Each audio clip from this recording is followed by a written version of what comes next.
नमस्कार, मैं हूं सत्यपाल और आप देख रहे हैं CWB Hindi news.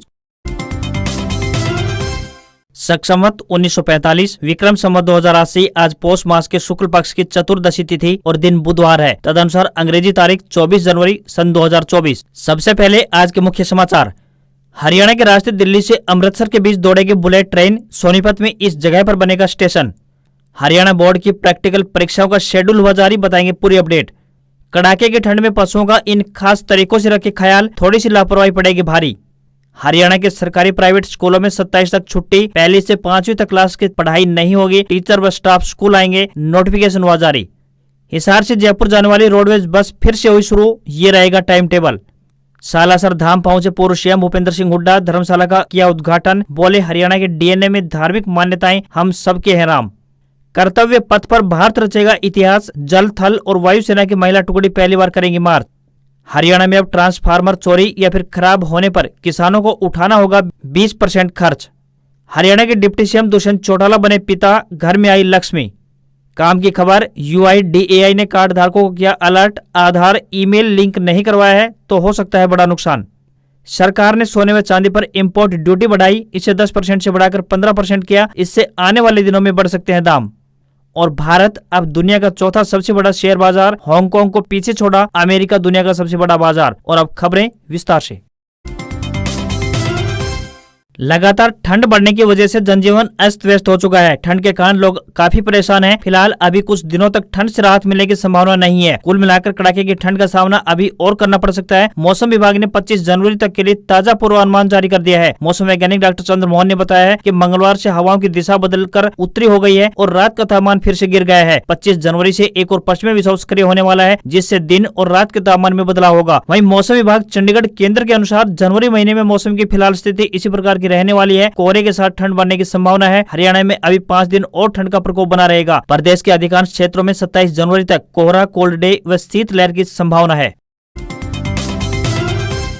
Delhi home guard की तैयारी कर रहे युवाओं के लिए एक अच्छी खबर है। दिल्ली होमगार्ड की ओर से नोटिफिकेशन जारी किया गया है। जारी नोटिफिकेशन के अनुसार माने तो कुल 10,285 पदों पर भर्ती की जाएगी। आवेदन करने के लिए कैंडिडेट्स को ऑफिशियल वेबसाइट dghgenrollment.in पर जाना होगा। बता दें कि होमगार्ड की नई भर्ती के लिए उपराज्यपाल ने मंजूरी दे दी है। 24 जनवरी 2024 से यानी आज से अभ्यर्थी ऑनलाइन आवेदन कर सकते हैं। इस वैकेंसी के लिए परीक्षा फरवरी महीने में हो सकेगी। इसके बाद मार्च में कंप्यूटर बेस्ड का रिजल्ट जारी हो सकेगा। होमगार्ड भर्ती के लिए 12वीं पास होना जरूरी है। पुरुष उम्मीदवारों को हाइट 165 सेंटीमीटर से अधिक, तो वहीं महिला उम्मीदवारों की हाइट 152 सेंटीमीटर से ज्यादा रखी गई है। हरियाणा परिवहन विभाग यात्रियों को बेहतर यातायात सुविधा उपलब्ध करवाने के उद्देश्य से निरंतर प्रयासरत है। इसी कड़ी में प्रदेश के हर डिपो से लंबी दूरी की सीधी बस सेवा शुरू की जा रही है, ताकि यात्रियों का सफर आसान और आरामदायक हो सके। साथ लगते राज्यों के प्रमुख धार्मिक एवं पर्यटन स्थलों के लिए भी रोडवेज द्वारा सीधी बस सेवा संचालित की जा रही है। हरियाणा सहित पूरे उत्तर भारत में इस समय कड़ाके की ठंड का दौर जारी है। धुंध और घने कोहरे की वजह से जनजीवन ठप हो गया है। बसों से लेकर रेल सेवा तक प्रभावित हो रही है। ऐसे में यात्रियों को अपने गंतव्य स्थान तक पहुँचने के लिए भारी परेशानी झेलनी पड़ रही है। भारी धुंध और घने कोहरे के चलते हिसार से जयपुर जाने वाली रोडवेज बस को बंद कर दिया गया था, लेकिन अब इस बस को फिर से संचालित करने की अनुमति दे दी गई है। यह बस सेवा पिछले 1 महीने से बंद थी, लेकिन अब 23 जनवरी से शुरू हो चुकी है। यह बस हिसार बस स्टैंड से रात्रि 9:15 पर जयपुर के लिए रवाना होगी। हरियाणा सहित पूरे उत्तर भारत में इन दिनों कड़ाके की ठंड पड़ रही है, जिससे न केवल आमजन बल्कि पशुओं को बचाना भी एक चुनौती बनी हुई है। ऐसे मौसम में पशुपालकों के लिए अपने पशुओं को बचाकर रखना चिंताजनक बना हुआ है। भीषण ठंड में पशुओं को सही तरीके से देखभाल न की जाए तो इसका असर दुग्ध उत्पादन पर भी पड़ सकता है, जबकि छोटे पशु सर्दी की चपेट में आकर बीमार हो जाते हैं। पशुपालन विभाग के डॉक्टर विनोद दहिया ने बताया कि ऐसे मौसम में पशुओं को खुले स्थान पर न रखें, पशुओं को ढक कर रखें और उनके खाने पीने पर विशेष ध्यान दें। उन्होंने बताया कि ठंड से बचाव के लिए पशुओं को सरसों की खली दें और दाना अधिक मात्रा में दें। उन्होंने बताया कि ठंड के मौसम में पशुओं के शरीर का तापमान संतुलित रखने के लिए उन्हें गुनगुना पानी पिलाएं और हो सके तो पानी में गुड़ व हल्दी भी मिला दें। वहीं पशुओं को जोंक की दवाई अवश्य दें, इससे पेट में होने वाले कीड़ों से आराम मिलता है। ऐसे में समय रहते पशुओं को ठंड से बचाव को लेकर यदि पूरी व्यवस्था कर ली जाए तो इन सब परेशानियों से निजात मिल सकती है।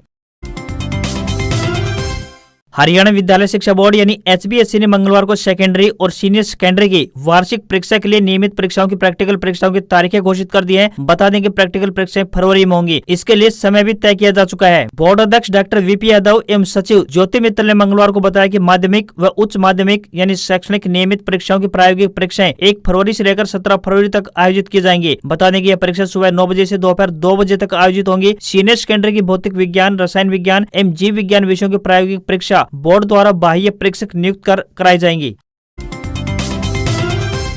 दिल्ली अमृतसर प्रस्तावित high speed bullet train project को अमली जामा पहनाने को जमीनी कवायद शुरू हो चुकी है। इस प्रोजेक्ट के तहत सोनीपत जिले के हरसाना कला बयापुर के पास रेलवे स्टेशन बनेगा। Delhi Amritsar high speed rail corridor जिले के 34 गांवों से होकर गुजरेगा। Delhi Amritsar high speed rail corridor के तहत सोनीपत जिले के करीब 47 किलोमीटर लंबा रेलवे ट्रैक पूरी तरह से एलिवेटेड यानी कि ऊपर उठाया हुआ, जो कि पिलरों पर उठाया जाएगा होगा। इन हाई स्पीड ट्रेनों के लिए बिछने वाले ट्रैक के पिलरों की ऊंचाई की बात करें तो 9 से 15 मीटर तो वहीं चौड़ाई 17.5 मीटर होगी। डीसी डॉक्टर मनोज कुमार ने बताया कि जिले से होकर गुजरने वाले 43 किलोमीटर लंबे हाई स्पीड रेलवे ट्रैक के लिए 34 गांव की कुल 77.33 हेक्टेयर भूमि अधिग्रहित की जाएगी। परियोजना के लिए अधिग्रहित की जाने वाली जमीन का मुआवजा की बात करें तो ग्रामीण क्षेत्रों में सर्किल रेट से 4 गुना और शहरों में सर्किल रेट का 2 गुना दिया जाना प्रस्तावित किया गया है।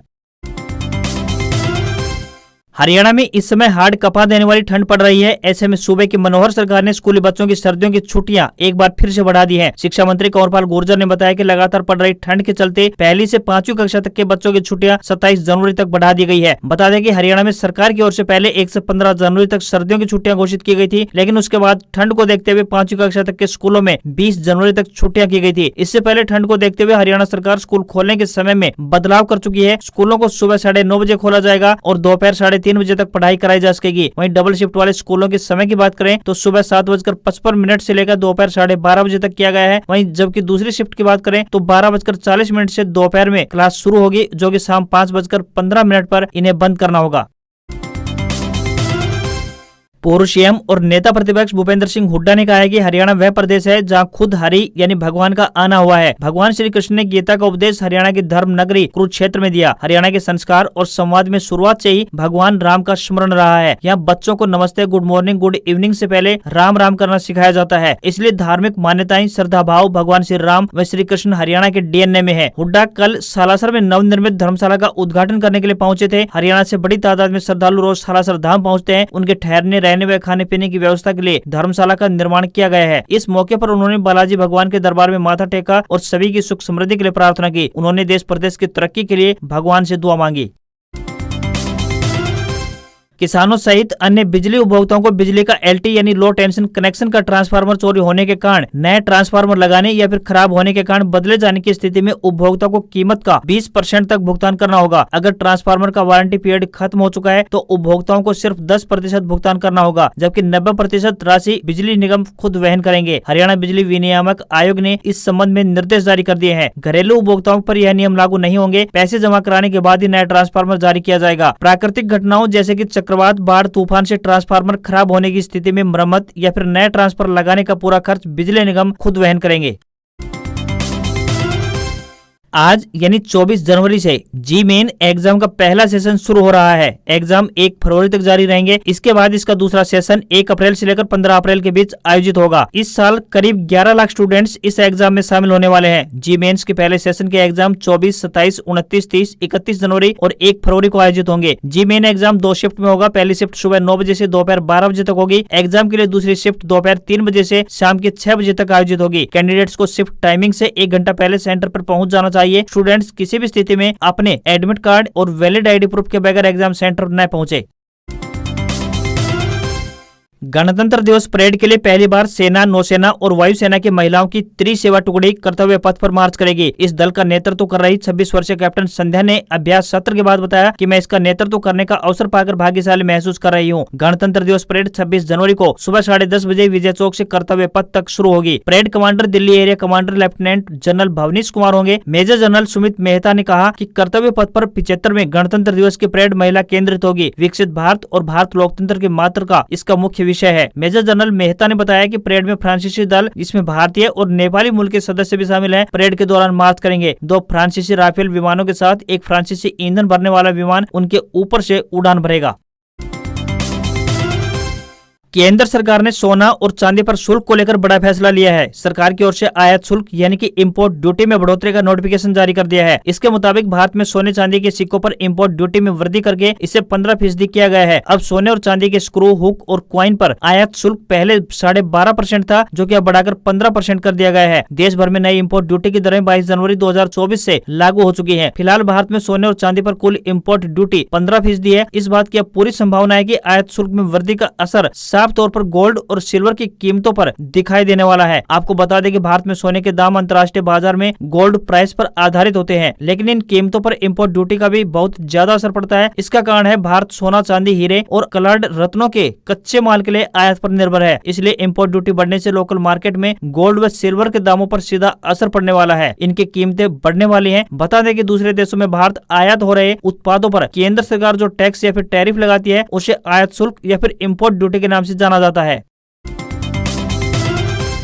देश में आधार अब आम आदमी की पहचान बन चुका है। इसे सरकारी कामकाज, बैंकों समेत अन्य कार्यालयों में जरूरी दस्तावेज के तौर पर लिया जाने लगा है। अगर आधार साथ में नहीं है तो आपके कई काम अधूरे छूट सकते हैं। लिहाजा इसे संभाल कर अप टू डेट रखना भी बेहद आवश्यक है। आधार से पैन और बैंक खातों के लिंक हो जाने के बाद धोखाधड़ी के मामले भी लगातार सामने आते जा रहे हैं। ऐसे में सावधानी और जागरूकता ही बचाव का हथियार है। आधार का दुरुपयोग रोकने के लिए unique identification authority of India यानी UIDAI ने इसे ईमेल ID से लिंक करने की बात कही है। इससे काफी हद तक धोखाधड़ी से बचाव हो सकता है। अगर आपके आधार में ईमेल ID अपडेट नहीं है तो शीघ्र ही नजदीकी आधार अपडेट सेंटर पर जाकर इसे अपडेट अवश्य करा लें। प्रदेश के मुख्यमंत्री मनोहर लाल खट्टर मौसम खराब होने की वजह से मंगलवार को सुबह 11 बजे रोहतक नहीं पहुंच सके। खराब मौसम की वजह से हेलीकॉप्टर चंडीगढ़ से उड़ान नहीं भर सका। सीएम मनोहर लाल खट्टर चंडीगढ़ से पानीपत तक ट्रेन में आए और उसके बाद पानीपत से रोहतक तक सड़क के रास्ते सफर किया। सीएम सीधे राजकीय महिला कॉलेज में नेताजी सुभाष जयंती समारोह में पहुंचे। मुख्यमंत्री मनोहर लाल ने कहा कि देश आजाद है, सरकारें देश चलाती रही है, अब व्यवस्था परिवर्तन करना है। इसके लिए हमें अपने ज्ञान को बढ़ाना होगा, योग्यता को बढ़ाना होगा। मेरिट मिशन पर चलते हुए देश को आगे बढ़ाने के लिए मेहनत करने और पसीना बहाने की आवश्यकता है। देश के लिए बहुत कुछ किया है, बहुत कुछ करना अभी बाकी है। इसलिए युवा परिश्रम करें, निष्ठावान बने, ईमानदारी से आगे बढ़कर देश व समाज के लिए काम करें। इससे देश दुनिया में सर्वोच्च बनेगा। मुख्यमंत्री ने कहा कि नौकरियों में परिवारवाद व भाई भतीजावाद अब समाप्त हुआ है। युवाओं को पढ़ने लिखने में मेरिट आने की आवश्यकता है। अब वे जमाने चले गए हैं, मैं, मेरा भाई, मेरा परिवार, इसी को लेकर अपनी चलाते रहे हैं। गरीब को कोई पूछता तक नहीं था। हमने पढ़ाई करके आगे बढ़ने वाले गरीब को भी वही अधिकार दिया है जितना कि संपन्न परिवार के युवाओं का है। शिक्षा पैमाना है, गरीबी नहीं है। उन्होंने कहा कि हमने समाज के हर वर्ग को जोड़ने का प्रयास किया है। हरियाणा एक, हरियाणवी एक, इस भावना को कायम करना व प्रदेश के लिए काम करना लक्ष्य है। हमारा भला इसी में निहित है। भारतीय शेयर बाजार में गिरावट देखने को मिली है। सेंसेक्स 1053 अंक की गिरावट के साथ 17,370 के स्तर पर बंद हुआ। वहीं निफ्टी में भी 333 अंक की गिरावट रही और ये 21,238 के स्तर पर क्लोज हुआ। बैंकिंग और मेटल शेयर्स में ज्यादा गिरावट देखने को रही। जी सोनी की मर्जर डील कैंसिल होने के बाद भी जी एंटरटेनमेंट के शेयर में 30% की गिरावट रही और ये 70 रुपए 50 पैसे की गिरावट के साथ 160 रुपए 90 पैसे के स्तर पर बंद हुआ। भारतीय शेयर बाजार अब दुनिया का चौथा सबसे बड़ा शेयर बाजार बन गया है। भारत ने हांगकांग के शेयर बाजार को पीछे छोड़ते हुए ये मुकाम हासिल किया है। ब्लूमबर्ग के जुटाए आंकड़ों के मुताबिक हांगकांग शेयर बाजार में लिस्टेड शेयरों की कुल वैल्यू 4.29 लाख करोड़ डॉलर है, जबकि भारत के शेयर बाजार में लिस्टेड शेयरों की कुल market cap 4.33 lakh crore dollar पहुंच गई है। वहीं $1 का रेट 83 रुपए 15 पैसे के स्तर पर पहुंच गया है। आज खबरों में इतना ही। देखते रहिए आपका अपना हरियाणा का सबसे बेहतरीन news channel CWB Hindi news. नमस्कार, आपका दिन शुभ रहे।